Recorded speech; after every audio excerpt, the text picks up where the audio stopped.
Corona के बाद अब एक ऐसी बीमारी जिसने दहशत पैदा कर दी है वो है ब्लैक फंगस। और एक तरीके से अगर देखा जाए तो इस बीमारी पर काबू पाना देश के लिए कोरोना से भी ज्यादा चुनौती भरा हो सकता है, क्योंकि लगातार बढ़ते ब्लैक फंगस के मामले अब डराने लगे हैं। जरा सोचिए कि इस बीमारी का इलाज भी संभव है, लेकिन फिर भी इसे कोरोना से ज्यादा घातक बताया जा रहा है। इसके पीछे एक बड़ी वजह है, आइए जानते हैं।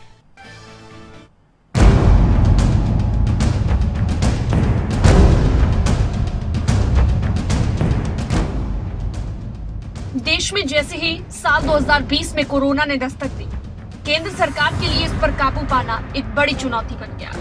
इसके बाद तमाम कोशिशें की गई। साल 2021 आ चुका है, लेकिन कोरोना का अभी तक खात्मा नहीं हुआ। इस बीच कोरोना ने कई रूप बदले और कई तरीके से लोगों को परेशान किया। लेकिन अब कोरोना से रिकवर होने वाले मरीजों पर भी कोरोना अपना ऐसा इफेक्ट छोड़ रहा है कि उससे उभरना बेहद मुश्किल है। जी हाँ, हम बात कर रहे हैं ब्लैक फंगस की, जो इन दिनों कोरोना से रिकवर हुए मरीजों को एक बार फिर से जिंदगी और मौत के बीच जंग लड़ने के लिए मजबूर कर रहा है। इसे म्यूकर माइकोसिस भी कहते हैं और ये मस्तिष्क को अपनी चपेट में ले लेती है। कोरोना महामारी के बीच ब्लैक फंगस नाम की इस घातक बीमारी से सरकार की चिंताएं बढ़ने लगी हैं और ये सरकार के लिए एक बड़ी चुनौती बन गया है। अगर इस बीमारी का ठीक से और समय पर इलाज नहीं किया गया तो ये जानलेवा बन सकती है। इसे बेहद गंभीर संक्रमण कहा जा रहा है और ये बीमारी चुनौती इसलिए भी है क्योंकि कोरोना के मुकाबले इस बीमारी की मृत्यु दर काफी ज्यादा है। हालांकि ब्लैक फंगस के बढ़ते मामलों के बीच ये ध्यान रखना भी जरूरी है कि संक्रमण संक्रामक नहीं है और पूरी तरह से ऑपरेशन के माध्यम से हटाया जा सकता है। लेकिन ये तभी संभव हो पाएगा अगर इसका प्रारंभिक अवस्था में आपको पता चल जाता है।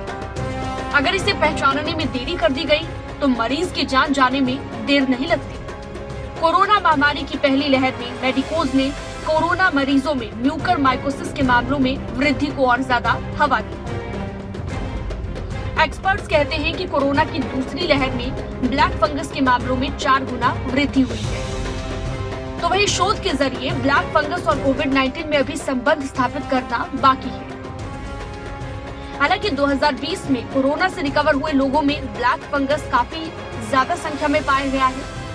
उन मरीजों में पहले के मुकाबले ब्लड शुगर का लेवल भी बढ़ चुका है। ब्लैक फंगस के मामले बढ़ने के पीछे एक और बड़ी वजह स्टेरॉइड है, जो ब्लड में शुगर के स्तर को बढ़ाते हैं। इसके साथ ही प्रतिरक्षा प्रणाली को कमजोर करते हैं।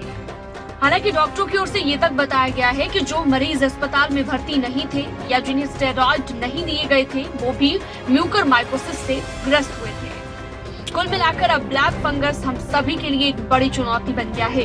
इससे बचने के लिए इन दिनों कोरोना से संक्रमित हो रहे मरीजों को सबसे ज्यादा सावधानी बरतने की जरूरत है।